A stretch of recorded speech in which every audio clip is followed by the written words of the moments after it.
আমি ভিডিও আমি জীবনে দেখেছি, শুনেন। ওই যে জঙ্গি এমপি যাচ্ছে, আল্লাহ নবীর সুন্নত এবং এই পোশাক কোনোদিন জঙ্গির অ্যাসেম্বল হতে পারে না জানার সবাই। এই সংসদের মান ক্ষুণ্ণ হয়েছে আমি মনে করছি।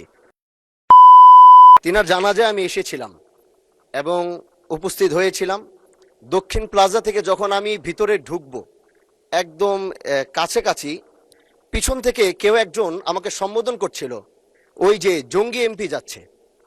তো এই বিষয়টা আসলে এইভাবে আসতো না। তো একটু পর থেকে সোশ্যাল মিডিয়াতে দেখলাম যে এই বিষয়ে খুব লেখালেখি চলছে, যেটি জাতীয় সংসদের একজন রানিং এমপিকে সংসদের কাছে যখন জঙ্গি বলে সম্বোধন করা হয়, আর এটার জন্যে এই সংসদের মান ক্ষুণ্ণ হয়েছে আমি মনে করছি।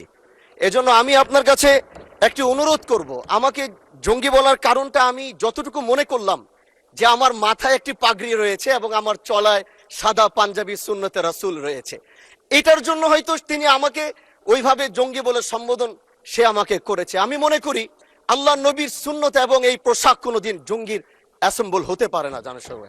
এই